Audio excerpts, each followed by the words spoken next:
Olá, doutores, olá, doutoras. Mais um programa A Priori, comigo, professor Alexandre Torido, diretamente do Estúdio Leste, aqui em Belo Horizonte, sempre com temas do direito, sempre com temas atuais. E hoje não vai ser diferente, um tema muito bacana com dois convidados muito especiais. Vamos conosco, está no ar A Priori.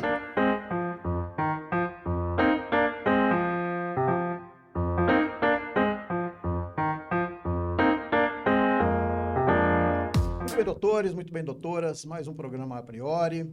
Agradecendo desde já a você que tem acompanhado os nossos programas, tem curtido cada um dos nossos vídeos, sempre com temas importantes, sempre com temas atuais do nosso direito. E você tem uma responsabilidade com o A Priori, que é compartilhar esses vídeos, mostrar para as outras pessoas o que é o mundo do direito, né? Assuntos muito relevantes para o nosso país. Agradecendo também a nossa parceira, a Faculdade Asa de Brumadinho, em que eu sempre falo do meu orgulho em fazer parte do corpo docente dessa instituição. Vamos falar muito sobre a Faculdade Asa aqui ainda, nesse programa. Agradecendo também ao Estúdio Leste, esse parceiro que sempre nos acolhe, com uma estrutura da melhor qualidade. E você quer fazer o seu podcast, quer o seu curso, sua aula, procure os responsáveis do Estúdio Leste. Os contatos aí estão na tela para você. E muito bem, pessoal, hoje a gente traz um tema muito interessante, um tema que gera, às vezes, muita dúvida, principalmente para você que está terminando o curso do direito e não sabe o que fazer, né? Ou seja, formei, e agora? E várias opções temos, evidentemente que sim, concursos públicos estão aí na moda e vários alunos que se formam são direcionados a essa área do concurso. Mas nós temos, evidentemente, a mais bela das profissões, que é a advocacia. E eu trago hoje um tema sobre a advocacia, muito na questão prática. Vamos falar sobre o escritório de advocacia e sua gestão.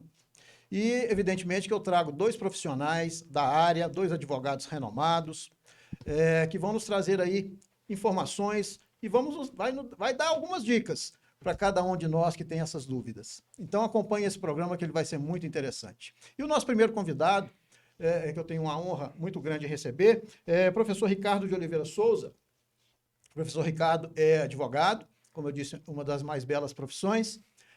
Também me permito aqui, mestre em filosofia em direito da UFMG, gestor jurídico, e é uma honra muito grande recebê-lo, professor Ricardo. Obrigado por ter aceito o nosso convite. Alessandre, eu que agradeço o convite, a oportunidade. É um imenso prazer aqui. Cumprimento a todos aqueles que estão nos acompanhando aqui. Os temas que são tratados aqui, que você nos convidou para conversar aqui, são dos mais instigantes e, sim, relacionados ao dia a dia da advocacia. Você bem falou aí de uma das profissões mais belas, que é a advocacia, juntamente com a de professor, né? Eu tive a sorte de poder, ao longo da minha carreira profissional, exercer as duas profissões. E tenho certeza que nós poderemos trocar aqui muitas ideias e informações que vão ser bastante úteis para aqueles que nos acompanham. Agradeço também à Faculdade ASA pela oportunidade e por promover esses debates aqui que enriquecem tanto aqui nosso dia a dia, nossa luta diária. Eu não tenho disso. A nossa experiência vai ser muito interessante para quem está nos assistindo. Com E certeza. o nosso segundo convidado, um grande amigo, colega da instituição, já teve aqui alguns programas. Eu tenho mais uma vez a honra em recebê-lo, porque a palavra dele sempre nos apraz, sempre é importante, é sempre muito inteligente. Professor Lucas Azevedo, professor de Direito Penal lá da Faculdade ASA, também advogado, também gestor jurídico em escritório de advocacia. Vamos falar, inclusive, do escritório de advocacia, porque os dois convidados são sócios em um escritório de advocacia em Belo Horizonte. E, professor Lucas, mais uma vez, muito obrigado pela participação. Meu querido amigo, eu agradeço o convite mais uma vez, endossando as palavras do meu colega doutor Ricardo. Tem sido um ganho muito grande acompanhar os seus programas, pela riqueza dos debates, pelo profissionalismo, pelo empenho. Eu acho que é um programa muito voltado realmente para o acadêmico de direito. E nesse programa em particular hoje é importante para dar um pouco de norte da advocacia. A gente percebe ao longo do tempo que muitas vezes se cria uma certa resistência ao mercado de trabalho da advocacia e acaba empurrando o estudante de direito para o concurso público. O que a gente pretende hoje aqui é debater realmente o outro papel da advocacia, a advocacia moderna, e trazer uma visão com alguma experiência que a gente tem nessa dinâmica diária de luta na advocacia. E é claro que o sucesso do nosso programa depende também da participação dos convidados, né? Sempre com muita inteligência e muita capacidade no trato dos temas do a priori. E, pois é, amigos, escritório de advocacia é uma profissão, como eu disse, belíssima, e realmente a gente escuta, enquanto professor, principalmente os alunos que estão saindo, 9º, 10º período, professor, eu não sei se eu vou fazer concurso, eu não sei se eu vou advogar, o que o senhor me oferece aí em termos práticos? E é claro, é evidente, e eu como advogado, já 30 anos de formado, praticamente, tem a tendência de mostrar, o caminho da advocacia é um belo caminho, né? Com todo respeito a quem opta pelo concurso público, já que se busca aí principalmente uma estabilidade financeira, né? Uma garantia de emprego em decorrência do concurso público, mas que demanda estudo, que demanda horas de estudo diário para poder se alcançar aí o sucesso, uma aprovação num concurso público, né? Mas o escritório de advocacia e a advocacia já não é a mesma de alguns anos. Mas eu tenho uma dúvida, professor. Eu quero montar um escritório de advocacia. Eu quero ter uma equipe de advogados. O que eu preciso fazer? Né? E é exatamente isso que a gente vai conversar hoje. Professor Lucas, essas dúvidas são constantes, inclusive em sala de aula. A dinâmica da advocacia pós-formatura, ela traz muitos desafios. Não é demais lembrar que é um mercado realmente muito aquecido. Quantidade de advogados aí no mercado realmente é uma realidade que a gente não pode fugir dela. Mas o que eu sempre afirmo, professor Alexandre, e isso é a experiência que a gente tem, é que o bom profissional ele se sobressai no mercado. E aí não tem escolha, né? Na advocacia, como acho que em qualquer área do direito, a pessoa tem que realmente levar a sério o curso. E aí é um mercado aí muito abrangente, né? O universo de áreas de atuação do advogado é muito grande. E nós temos algumas especializações aí com valor agregado da hora de serviço do advogado muito boa, que permite ter uma condição de vida, uma ascensão social muito grande. Na sua pergunta em particular, né, como formar e abrir o escritório, eu enxergo isso como um processo. Eu, particularmente, eu tenho 10 anos já de advocacia e antes de ter o meu escritório próprio, eu passei por outras bancas de advocacia, com remunerações até muito mais modestas, mas tendo a oportunidade do aprendizado e construindo ali um nome, uma carreira, para que hoje um perfil, né, público e assim, a nossa imagem é construída realmente no cotidiano, com a consolidação de um nome no mercado de trabalho, até ter a oportunidade hoje de conseguir realizar o meu grande sonho, que é ter o meu próprio escritório. Então, assim, eu vejo isso como uma construção. E aí, o estudante de direito, eu acho que a fala introdutória que eu diria, é enxergar a importância disso desde a faculdade. A partir do momento que você faz bons estágios, que você se propõe a fazer uma monitoria, a ter bons contatos, a passar a se tornar, dentro do seu próprio ambiente acadêmico, uma referência por conhecer determinados temas, quando você sai da faculdade, você já sai com um passo à frente. Nós temos vários alunos, inclusive, já na advocacia, né, que passaram nas nossas salas, que estão tendo sucesso aí na advocacia criminal. Já tivemos uma aluna aqui que participou do A Priori, falando sobre o tema do aborto, né, que é um tema difícil, mas que se saiu muito bem. Então, são exemplos de pessoas que se dedicaram, né, e estão aí galgando um sucesso e não tenham dúvida que vai alcançar, professor Ricardo. Alexandre, a sua pergunta, eu acho que ela já traz muito, inclusive, das possíveis respostas, né? Você perguntou como montar um escritório de advocacia, como formar o escritório. Parte daí, o que a gente percebe muitas vezes é o seguinte: o curso de Direito é um curso muito dinâmico, porque ele tem um leque de possibilidades profissionais muito grandes. Não só dentro das próprias carreiras da advocacia, mas dentro das carreiras de concurso. Então, os alunos entram ali com muitas possibilidades pela frente. Infelizmente, por vários motivos, né, talvez por uma crise financeira que se alonga muito tempo no país, por várias questões, muitos vão atrás de buscar uma maior estabilidade e acaba que a advocacia fica em segundo plano. Então, essa pergunta que você fez, como formar o escritório, como montar um escritório, formar uma equipe, muitas vezes ela não é feita. O que a gente percebe, infelizmente, em muitos casos é o seguinte: você tem aquele estudante que ele forma pensando num possível concurso público, e enquanto ele não passa no concurso, ele quer advogar para poder se manter minimamente. E nós temos também aquele outro lado, que é o que tentou o concurso durante muitos anos, não consegue, e aí passa a vislumbrar a advocacia como uma possibilidade.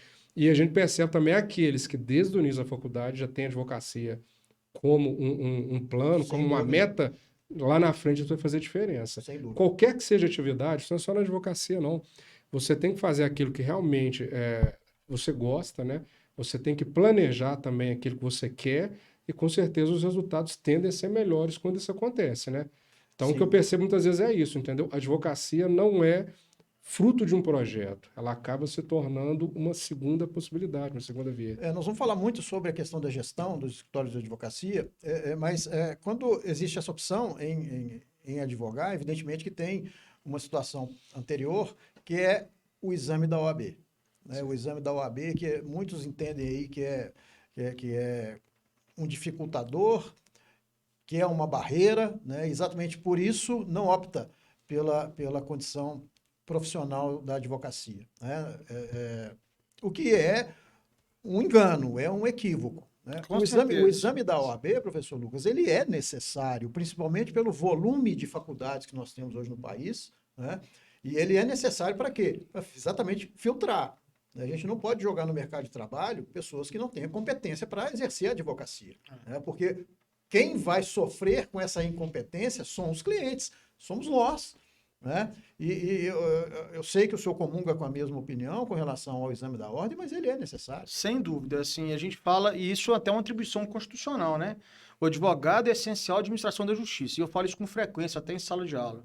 O nível de responsabilidade que se exige do advogado, ela é semelhante a um cirurgião plástico. Exatamente. Por quê? Porque muitas vezes nós lidamos com os bens mais preciosos da vida das pessoas. Num erro, num trabalho equivocado, num recurso perdido, você coloca a ver navios o patrimônio, uma construção feita a vida inteira. Num trabalho mal feito, você coloca em risco a liberdade de uma pessoa que talvez seja um dos principais bens que ela tem. Então, isso demanda um nível de responsabilidade muito grande. E eu sou totalmente favorável à prova do OAB. Nós falamos aqui da Faculdade de Asa, o qual a gente tem orgulho de fazer parte do corpo docente, que oferece uma formação de excelência. Mas essa não é uma realidade compartilhada país afora. Nós temos até alunos no 9º período que já foram aprovados no exame da OAB. Já. Né? E para a gente é muita alegria. E esse é um sinal de enxergar, na realidade, o que eu proponho assim, nessa linha da prova do OAB, é não enxergar como um estigma, mas como um desafio real e necessário, sabe por quê? Porque o mercado é competitivo. Sim. Qualquer profissão que se queira se envolver e levar a sério, vai ter desafios, não existe concurso público fácil. E a prova do OAB exige-se o mínimo. Um investimento mínimo ali de tempo, de dedicação. De tempo de dedicação que demonstra apenas que está habilitado ao início da carreira. Não quer dizer que passou na prova do OAB que está apto a fazer tudo. Que tem a competência plena. Não Quem dera que todas as atividades, sobretudo os profissionais liberais, possuíssem também uma forma de habilitação mínima, como é o caso do OAB. Acho que, na verdade, assim, é uma grande segurança, não só para o cliente, para quem vai precisar contratar o serviço de um advogado, mas, sobretudo, é um filtro para a carreira em si, para nós, dúvida. entendeu? Para a estabilidade e para a carreira em si. Eu queria falar um pouquinho sobre a questão dos escritórios de advocacia, iniciando essa vertente aí do nosso bate-papo, exatamente com relação ao início. Né? A gente tem vários tipos de escritórios. Nós temos escritórios compostos de poucos advogados, temos grandes escritórios, não que o escritório seja fenomenal, mas com um volume grande de profissionais, ou seja, são dois perfis diferentes. Né? Eu já trabalhei em escritórios grandes com vários advogados, mas também trabalhei em escritórios menores, mais concentrado. Né? Hoje eu trabalho em jurídico interno, e eu falo isso muito com os nossos alunos, que de repente eles também vão ser direcionados a ou dirigirem ou fazerem parte de um corpo jurídico de uma empresa, né? que é também um desafio muito grande. Sim. Então, eu já tive várias visões. E uma dinâmica bem diferente do escritório. Né? Mas hoje, professor Ricardo, o nível de exigência está muito grande, né? E, inclusive, com relação a contratações. Sim. Né? A questão da contratação, inclusive, é um problema. Eu sei que, sim, para o aluno, para o recém-formado, e mesmo para quem procura fazer um estágio, é uma grande preocupação o se preparar para um processo seletivo, se apresentar bem, se comunicar bem para poder buscar uma boa vaga. Mas, de outro lado, também, para não só os escritórios de advocacia, mas para a contratação, inclusive interna, dos jurídicos das empresas, é um grande problema essa fase da contratação. Aí eu sou obrigado a voltar no tema anterior, que é a questão da prova do OAB, que, infelizmente, mesmo com a prova do OAB, nós temos muitos profissionais que, mesmo habilitados, eles ainda apresentam assim, um nível de qualidade técnica muito baixo, ainda precisa de uma Incapacidade, né? formação. Vamos colocar Exatamente dessa forma. isso. O fato é que você vai abrir uma vaga seletiva para estágio ou para advogado recém-formado e muitas vezes você fica 30, 60, 90 dias sem conseguir encontrar um profissional que se adeque minimamente àquela vaga. Sim. Então, é um problema seríssimo. E assim, o profissional de hoje, além da característica da preparação técnica, da formação técnica que ele possui para qualquer profissional, especificamente para o direito, ainda há que se adequar às novas realidades da prática jurídica, né? As novas tecnologias, o processo eletrônico e outras questões mais. Então, um desafio para ambas as partes, para quem quer contratar. Essa questão do processo eletrônico aí é um diferencial com relação às contratações. E a gente tem uma pergunta de uma aluna da Faculdade ASA, exatamente com relação à questão da gestão, né, da exigência dos clientes e como que mudou um pouco o perfil da advocacia no nosso país. Vamos ver qual é essa pergunta. Olá, meu nome é Cíntia Silvana, eu sou aluna do 5º período de Direito da Faculdade ASA de Brumadinho. Gostaria de agradecer pela oportunidade de estar participando do programa, cumprimentar ao Torito e aos demais convidados do programa de hoje.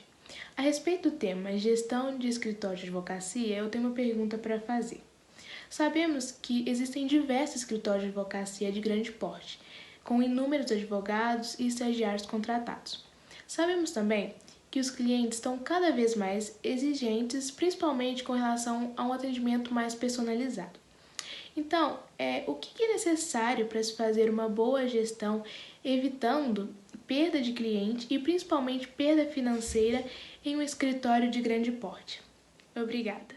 Cíntia, nossa aluna do 5º período, obrigado pela pergunta. Essa é uma questão muito polêmica, Cíntia, porque a experiência que a gente tem, especialmente nesses grandes escritórios, e esse é um diagnóstico que eu já faço na construção da gestão jurídica, principalmente do meu escritório, é uma percepção de que esses grandes escritórios, professor Alexandre, acabam terceirizando muito o serviço. Então, o que o cliente quer, como muito bem perguntou a Cíntia, é um tratamento mais personalizado, individual. E muitas vezes chega uma grande empresa, procura um escritório grande, e aí o dono do escritório, o sócio, vai te atender, vai fechar o contrato de prestação de serviço. Depois disso, ele nunca mais vê o dono do escritório. E aí a rotatividade desse escritório acaba sendo muito grande. De advogados. De advogados. Entra um advogado, sai outro, entra, porque muitas vezes a própria remuneração é muito baixa. Então, para responder essa sua pergunta, o que eu faço é uma crítica a esse modelo.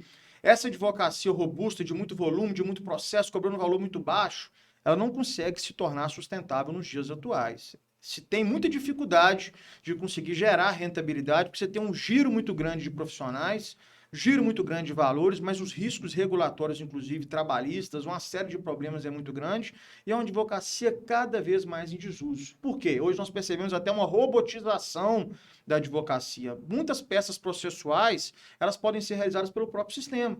Então, o que eu quero enxergar, e aí já trazer uma visão de futuro, é sobrepor essa advocacia aí, chamada advocacia de massa, daqueles escritórios imensos, com remunerações muito baixas, porque dificilmente eles vão conseguir prestar uma advocacia de qualidade. Isso vai gerar perda de cliente, vai gerar perda de cliente e perda financeira. Então, o que eu proponho, é um modelo de negócio que eu me propus a desenvolver e vivo para isso, é uma advocacia que seja especializada, seja full service, mas que ela tenha estratégia. Muitas vezes você vai cobrar um valor maior, uma remuneração maior dos seus clientes, mas você vai oferecer um serviço de qualidade. Você vai poder optar por escolher os seus clientes e aí oferecer com profissionais de qualidade, com a remuneração justa, uma prestação de serviço que seja efetiva. Não dá para parar, e aí, assim, vou ser muito franco, aquela ideia finge que pago, finge que trabalho, eu estou fora disso. Sim. E existe muito. Muito. Existe muito.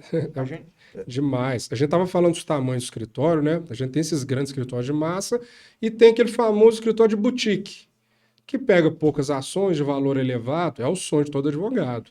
Na prática, na realidade, a gente sabe, sim, que você tem que, na verdade, buscar o meio termo, ver onde é que você consegue se adequar dentro disso, mas sempre buscando prestar o melhor serviço.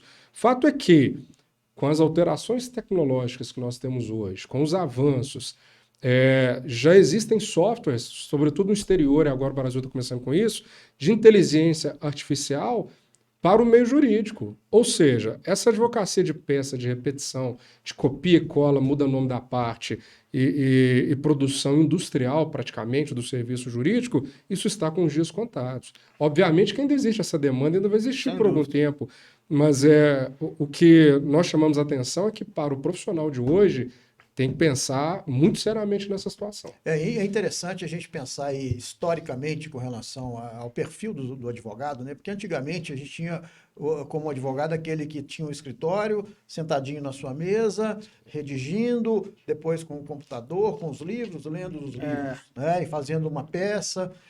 Isso mudou. E o né? volume de recursos tinha que ser imenso, tinha que ser 80 páginas para Sim. dar peso. Quanto né? mais se fala, melhor. né? Exatamente. A gente sabe que hoje isso não é uma realidade. Não, né? e o contrário. E mudou tanto, porque depois veio a questão dos escritórios, dos grandes escritórios, contratando os advogados para prestação de serviços, né, para aquele escritório. Agora vem esse perfil do escritório de vocês. Aliás, só para informar, o professor Lucas e o professor Ricardo são sócios no escritório, na SLL Consultoria. NSL. Né? NSL, perdão, Consultoria. Estão aqui dando exatamente a experiência própria, né, nessa questão da otimização dos escritórios, porque mudou muito. Essa visão de que o advogado é aquele que está só no fórum, que está só com barriga no balcão, isso está acabando. E os processos digitais também fizeram com que isso diminuísse. Né? Mas a visão tem que ser outra.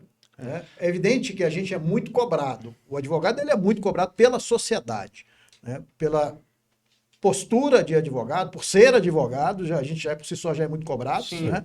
Inclusive posturas sociais, né?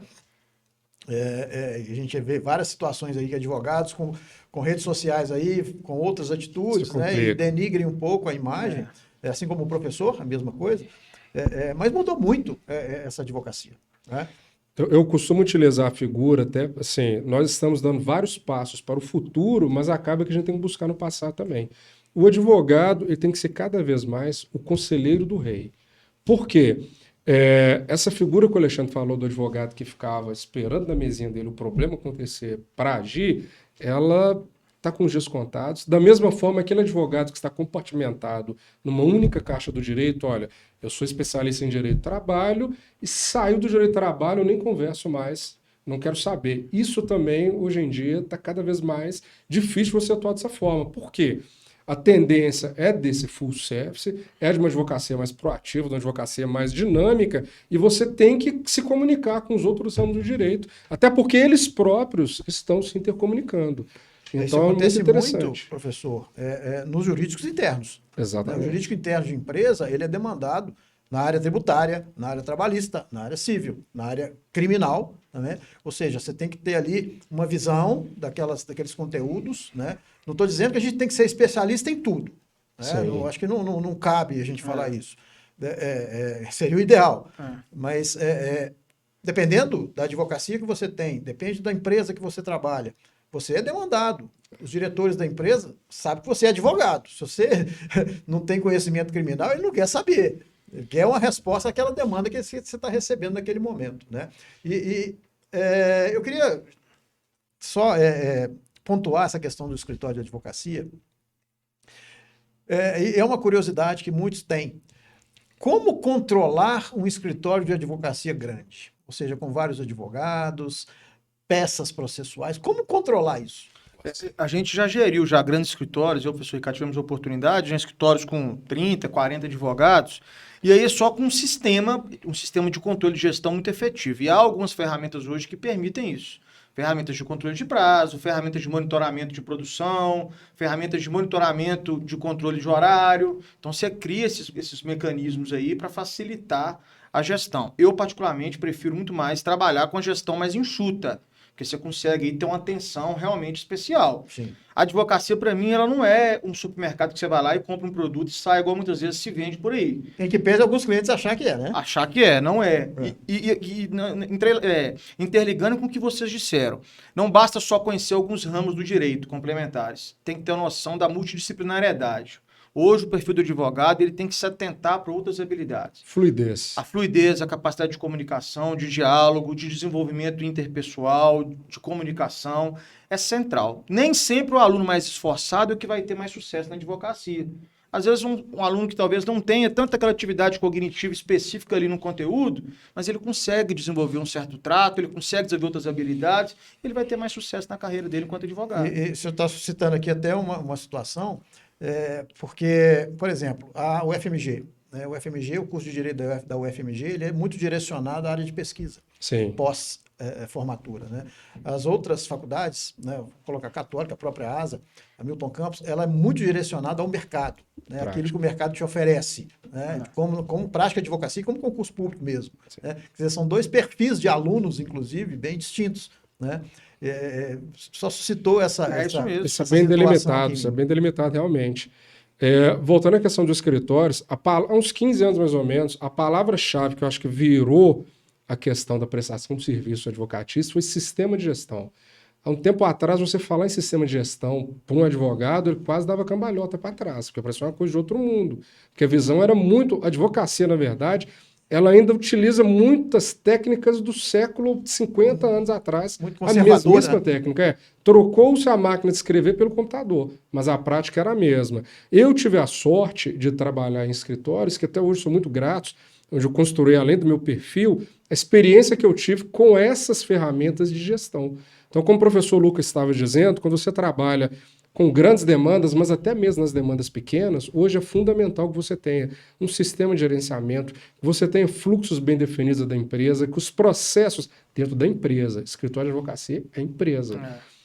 Os processos produtivos têm que ser bem delimitados, as responsabilidades e as ideias de sistema de gestão, hoje, elas não são mais aquela palavra escrita em neon que assustava os advogados há 15 anos atrás. Hoje ela é uma realidade, você tem que partir dela, entendeu? Mesmo sendo pequeno, porque você tem que esperar crescer, né? Então, assim, é fundamental que se tenham essas ferramentas, se utilize isso, controle de prazo, controle de fluxo, e a melhoria constante da qualidade da prestação. Atualização, né? Atualização é sempre possível, tanto na questão técnica quanto na questão de ISO informação. 9001, os escritórios começaram a correr atrás disso. Compliance, compliance. Programas de compliance. Exatamente. Professor Lucas, a Faculdade ASA esse ano completa 20 anos, né? E a gente faz parte lá do corpo docente. O senhor dá aula lá em algumas disciplinas e em algum tempo. Já leciono lá, acho que mais de 6 anos. Já tive outras disciplinas. Atualmente eu leciono a parte especial, Direito Penal 3 e 4, quarto e quinto período na instituição.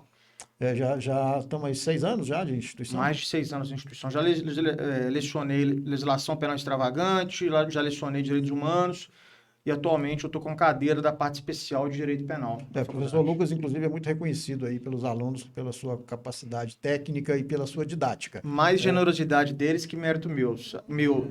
Né? E os alunos, assim, a gente fala com frequência, o grande ativo da instituição são os alunos. Eu vejo o seu programa, é uma amostra muito clara disso.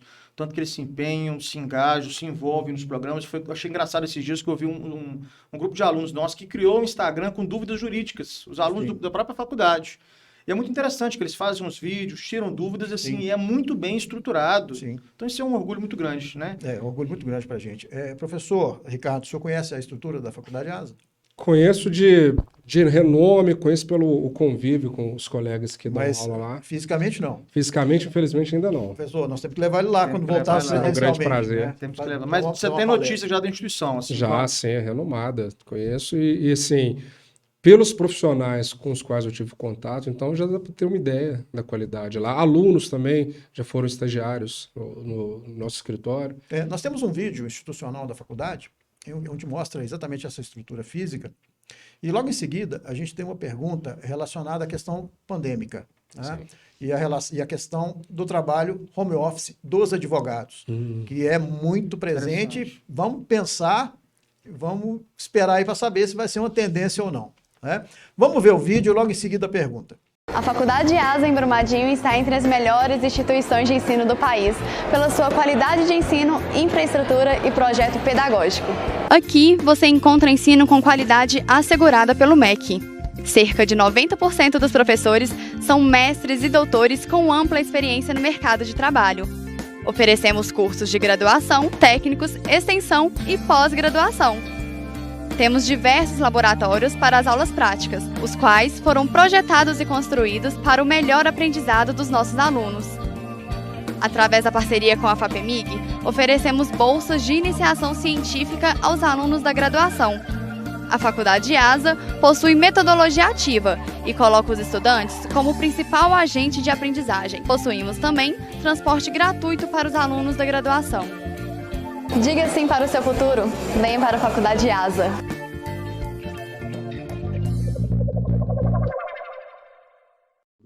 Meu nome é Gilbert Alexander, aluno da Faculdade ASA de Brumadinho, cursando o 7º período de Direito. Primeiramente, eu gostaria de cumprimentar o professor Alexandre Torido e de agradecer pela oportunidade de estar participando e cumprimentar também os convidados dessa semana.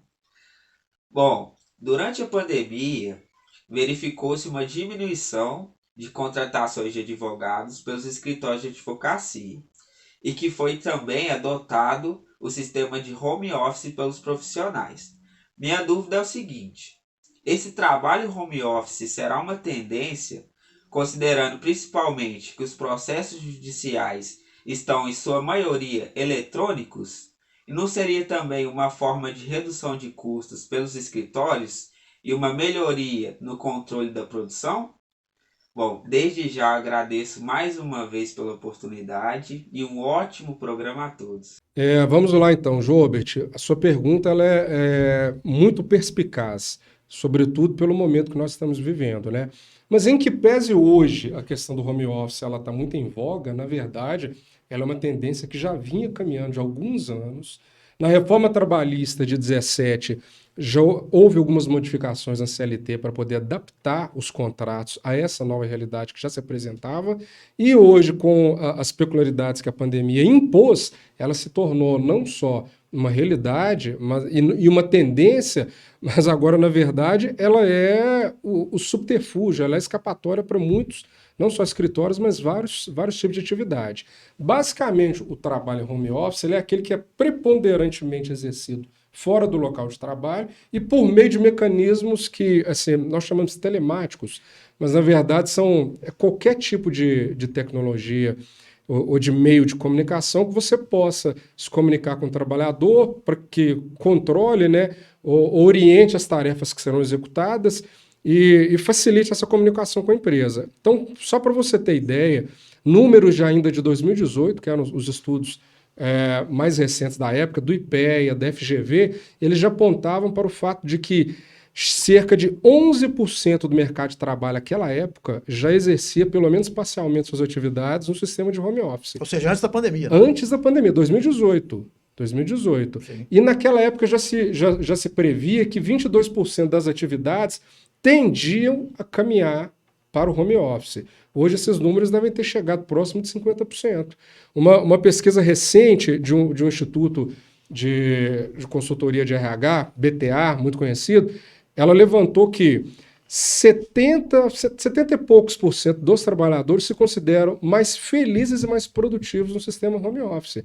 Ele veio, então, era uma tendência que, ao se deparar com essa pandemia no ano passado, com as medidas restritivas, com as limitações de locomoção, ela acabou se mostrando como uma única saída. E agora que as coisas, assim esperamos também, né? Aos poucos estão voltando ao normal, mas o que se espera é que com o avanço da vacinação as atividades vão retornando, mas muitas dessas atividades que passaram a ser executadas em home office, no mínimo, elas continuarão parcialmente no modelo home office. Lembrando também outra característica, mesmo que haja o contato, né, haja o comparecimento regular ou eventual do empregado na sede da empresa, não descaracteriza, não desconfigura o home office. Sim. Então hoje nós temos inclusive muitos escritórios trabalhando no sistema híbrido.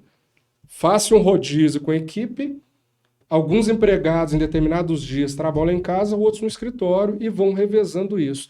Com isso, mantém-se o contato constante do empregado com a parte física do escritório, também com o empregador, e também você mantém a redução de custos da estrutura física, que é importantíssimo para o escritório.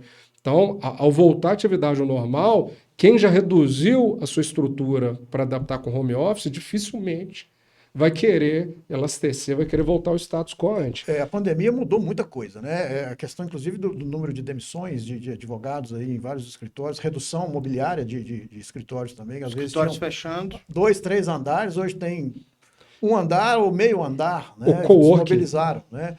Exatamente em decorrência da pandemia, desse trabalho home office, que, por um outro lado, gerou uma produtividade maior, né? Pelo menos Sim. que a gente escuta aí, é que tem se trabalhado mais em casa. Nossa Né? Senhora. Quer dizer, eu vou ficar em casa e vou trabalhar a hora que eu quero. Às vezes não é assim. Né?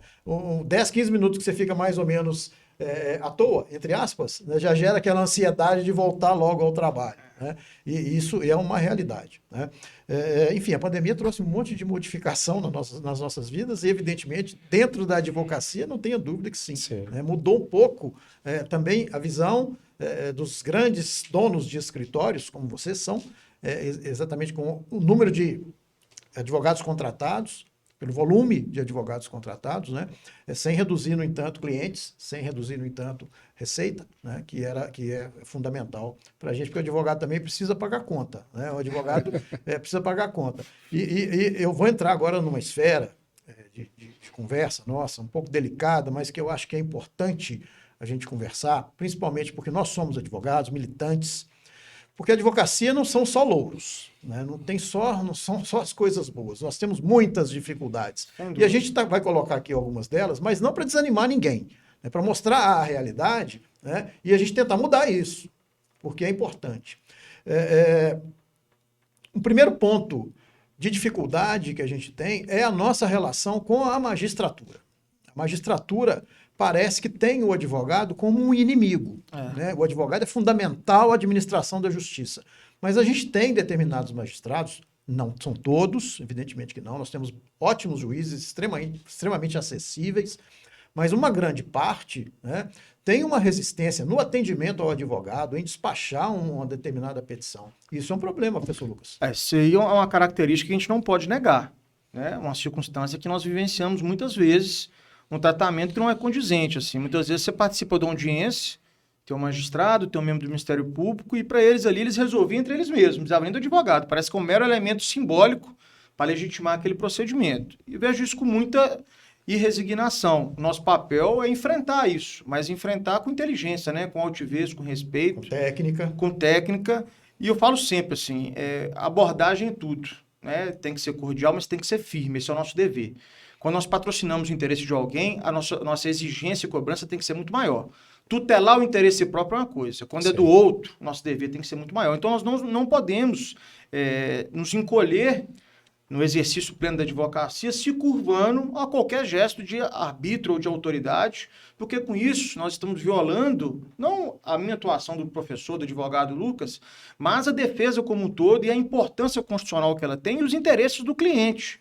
Então, assim, eu que faço parte da Ordem dos Advogados, nas comissões já há algum tempo, eu sou um voraz defensor dessa tese de criar de difundir uma conscientização da importância da advocacia. Como ela é fundamental para servir como elemento de equilíbrio.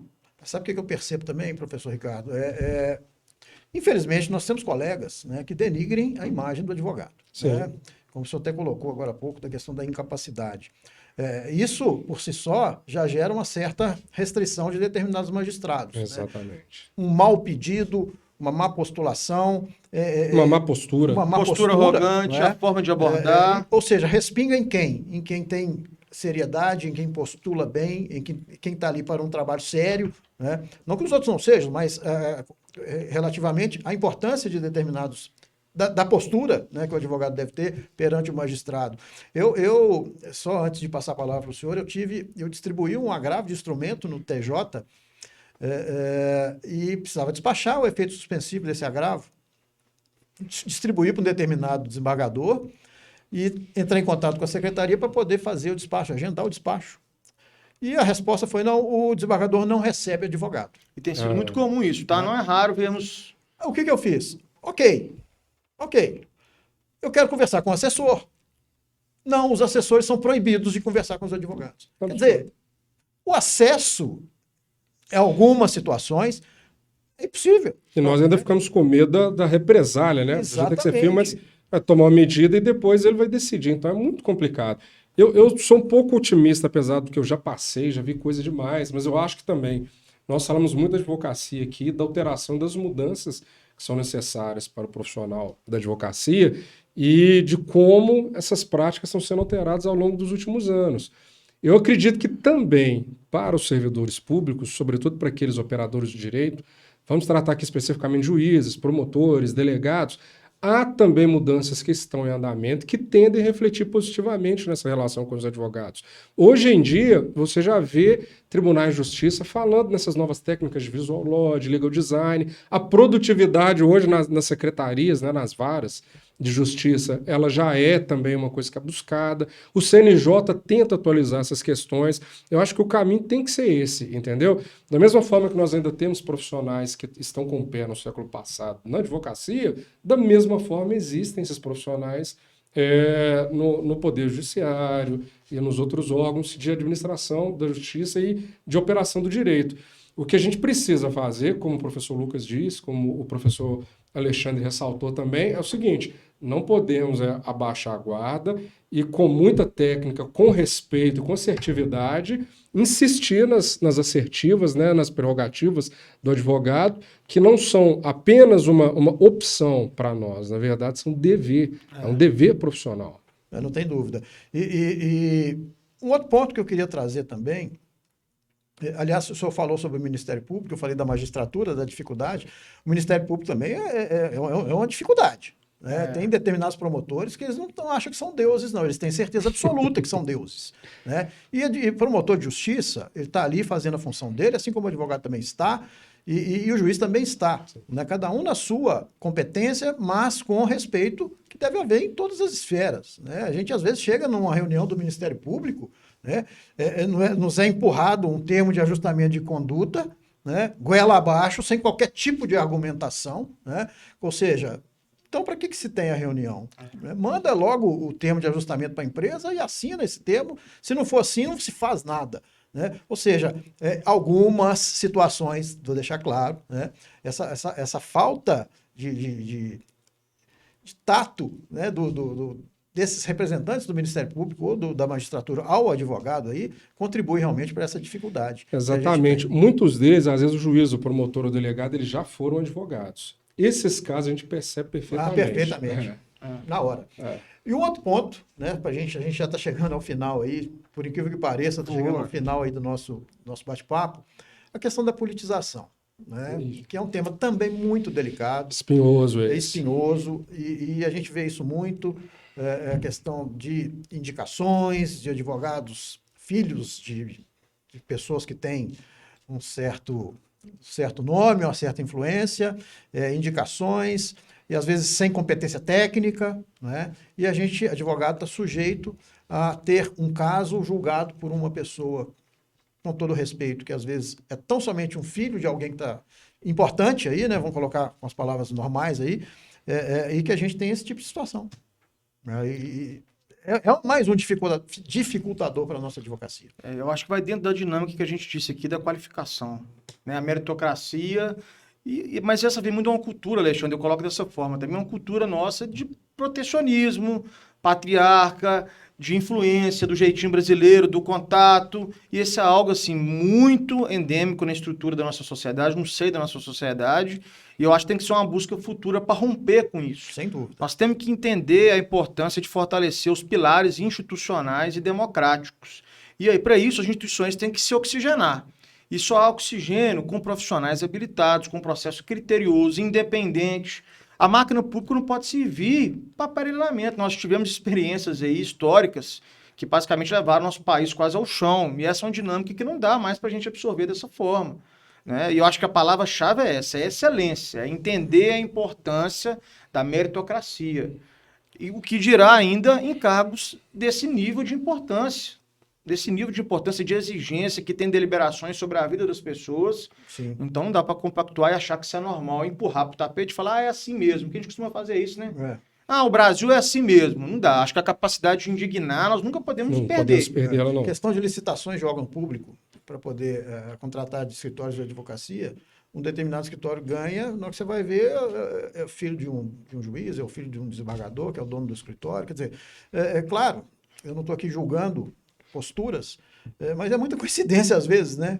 E eu, enquanto advogado já há 30 anos, e não tenho nenhum constrangimento em dizer isso, a gente vê muita incompetência, né, em decorrência de más indicações, enfim, não vou falar muito não, porque depois eles vão cortar o a priori, vão censurar o a priori, né? Não, que isso, eles são muito democráticos, pode ficar tranquilo. 2 alterações legislativas, eu acho que colocam a luz no fim do túnel. Nós tivemos uma polêmica, muito polêmica, que foi a lei de abuso de autoridade. Acho que ela já traz um alerta para os profissionais do direito que estão atuando pelo Estado. E agora nós estamos prestes também a uma reforma administrativa e está entrando em vigor agora a nova lei de licitações. Então, na verdade, não são duas mudanças, não são 3. A reforma administrativa ainda é uma expectativa, mas muito se fala nela de diminuir, pelo menos, né, determinados privilégios que existem em determinadas caças do serviço público. Eu acho que uma coisa tem que fazer. Eu acho que essa é uma agenda assim, nacional que sai até do direito, que é a modernização do Estado brasileiro. E isso inclui uma série de modificações que escapam só ao mundo jurídico. Sim. Reforma administrativa, reforma eleitoral, reforma política, o Estado brasileiro precisa urgentemente se aperfeiçoar, né, para poder conseguir estar preparado para o futuro. E aí tem que ter vontade política. Eu vou fazer mais uma figura aqui, mais uma situação que eu sempre falo para os meus alunos, que é o seguinte: foi feita a reforma trabalhista e ela foi vendida como uma grande urgência que ia gerar milhões de empregos em 2017, que era o que estava emperrando o Brasil. Né? Que a justiça do trabalho ia acabar? Exatamente. Eu sempre digo o seguinte: o Brasil foi um paciente que chegou na emergência com sintomas de infarto e de derrame cerebral, mas também estava com dor de barriga. O que fizeram com o Brasil? Deram para ele um remédio para dor de barriga e falou: volta para casa, se persistir você volta aqui depois de amanhã. Porque a reforma trabalhista, em que pese a importância dela, ela, no meu humilde ponto de vista, ela na fila estava depois da reforma política, tributária e administrativa. Amigos, a gente podia conversar aqui mais umas 2 horas sobre a advocacia, sobre a prática advocatícia. Um bate-papo muito interessante, mas isso a gente tem o nosso tempo, a limitação do tempo. Professor Ricardo, eu te agradeço muito pela presença, muito nos acrescentou aí as informações que o senhor traz. Quem tem que agradecer sou eu, viu? Eu agradeço a você mais uma vez pelo convite, agradeço a Faculdade ASA por promover esses debates, essas conversas aqui que, mais uma vez eu falo, enriquecem demais a formação dos alunos e também dos profissionais, de quem já está na área. A gente falou muito aqui de atualização do profissional do direito, do advogado. Esses meios de comunicação, a gente até conversava um pouco antes de começar a gravação aqui, essas novas formas de contato e de comunicação, elas são o futuro também. Futuro não, já são realidade. Então, agradeço e parabenizo o Alexandre pela iniciativa muito e o programa a priori. Muito obrigado. Professor Lucas, sem palavras. Cara amigo, muito obrigado mais uma vez, sempre uma honra, estou sempre à disposição. Endosso as palavras mais uma vez do professor Ricardo, para agradecer a Faculdade ASA, cumprimentando por apoiar esse projeto. A instituição, ao comprar, ela valoriza não só o professor, mas os seus alunos, então é um grande passo, fico muito orgulhoso disso.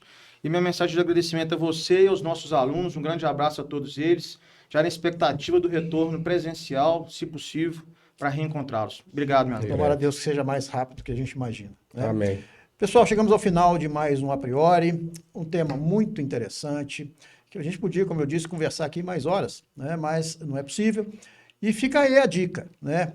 Advocacia, profissão belíssima, com seriedade, com estudo, desde a faculdade, com seriedade, aproveitando o momento, essa oportunidade que nos é dada de estudar tão bem esse curso do direito, que tem tantas vertentes aí logo depois da formatura, né? E, claro, evidentemente, formando opiniões. Nós, advogados, somos muito cobrados e a gente precisa ter opinião. E para ter opinião, eu sempre digo, a gente tem que ter conhecimento. E para ter conhecimento, a gente precisa estudar, né? Então fica aí a dica de 2 companheiros aqui, advogados, que muito me honraram a presença. Gostou do nosso conteúdo? Compartilhe, curte, faça os seus comentários, são sempre muito importantes. Temas, sugestão de temas para os nossos próximos, a gente já tem uma lista interessante de alunos que foram, que propuseram, inclusive esse tema de hoje. Enfim, vamos acompanhar os próximos programas, que coisas boas virão. Faculdade ASA, invista no seu futuro. Um grande abraço, até a próxima.